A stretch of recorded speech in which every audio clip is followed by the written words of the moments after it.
to another. Mm-hmm. But it could be also, David. Nigeria. Yes, sir.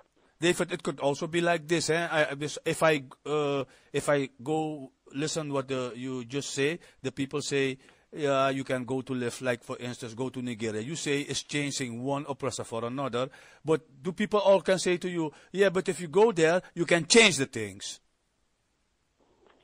In the end, if Africa really wanted us there as African Americans, they would have opened up the doors for us already. Okay.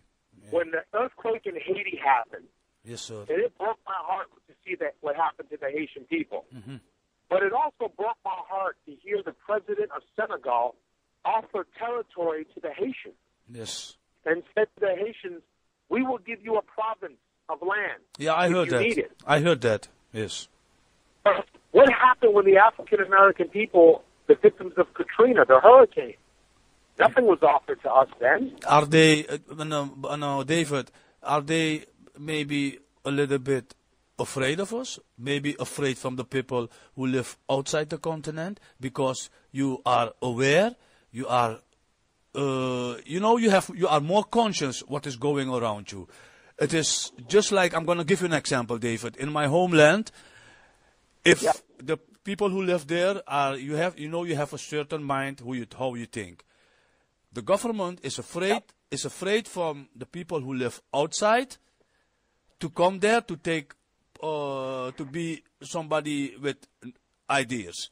They keep you out because you have ideas about different things, and they keep the people in the same structure.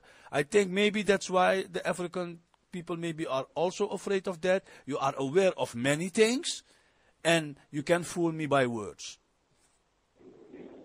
Yes, and the African people in some of those countries are not going to offer dual citizenship to the African American people because if they offer us dual citizenship, we theoretically could take over the legislature of a country because we have such a population. Yes, that's why I ask you. I understand. That is the fear of many of the African nations. Yes. Such as like Liberia. There's only 3 million Liberians. There's 40 million of us, so if 4 million African Americans went over to Liberia, then we could, quote, take over. Yes. Once again, we don't want to avoid any of those conflicts. That is why the continent of Africa is the largest landmass in the world. If we have this small piece of territory, we can insulate the political structures of the present country.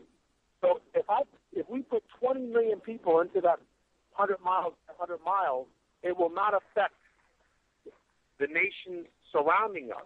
It's only going to affect that small piece of territory. And secondly, it is time for us as African Americans to rule ourselves. Mm-hmm. We do not need to. We are a unique culture. We are a totally different people, and it's going to take time for us to prove to Africa we're there to earn their respect. We're not demanding respect, but we're there to earn it. And the best way for us to earn respect is by showing them what we will achieve on that piece of territory for ourselves. Once they see that we are truly there for the development of the continent, then we will change a lot of the mentality. Because, David, but just what you are saying, I can confirm this because if I have listened to many African scholars like you have this great Ghanese man, I can't come on his name, he's living in America, Asante. He was talking about this thing also because he said outside Africa you have the people with a lot of experience, political, economical, science. He said, if these people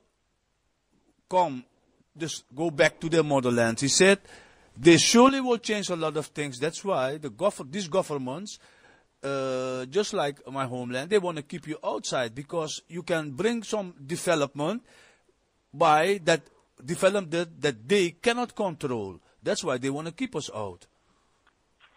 Agreed. And that is something that we reject. we are not afraid to stand up and do what is right. And for me to fight for this cause, like I had mentioned before, I have fought in 2 wars for this country. African Americans have fought and died for so many countries in the 20th century. African Americans were there in the First World War. African Americans were there in the Second World War, Korea, Vietnam. We've been in Panama. We've been in Nicaragua, Lebanon, the Gulf War right now. We die everywhere. We die in every war. Every war we die. Every war that we have been there to support and defend the sovereignty of another group of people. And so now it is time for the world to recognize that we have done a lot for this world, and we know we can do a better job at ruling ourselves than them. Hey, David, if you we go, I'm asking you this question because I want to understand it completely, eh? David, the moment that this state is created, is it your idea that the American government, let's say you find 5 million people to go to that state, do you expect from the government that when these 4 million people go to that land, that you receive from the government all support like financial, technology, social? Do you expect something from the government that you say, you give me the money and I go and you don't have to do nothing for me? Well, what is your mind about that? We will retain dual citizenship. We will have African American citizenship, and we will continue to have our U.S. citizenship. Yes. The reason why we're going to do that is because many countries in the world allow dual citizenship so that we can continue to influence the political, social, and economic agenda in America. So to answer your question, we're going to ensure that for certain technologies, for certain companies, that there will be support. As an American citizen, I will make sure that congressmen and senators will never, ever not see that the security of the African American nation will be jeopardized for any reason.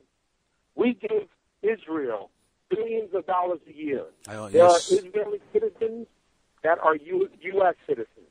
We give money to many countries in the world. We have given billions of dollars to Iraq, billions of dollars to Afghanistan. And so, as American citizens who have helped build this country, I have put my life on the line for this country.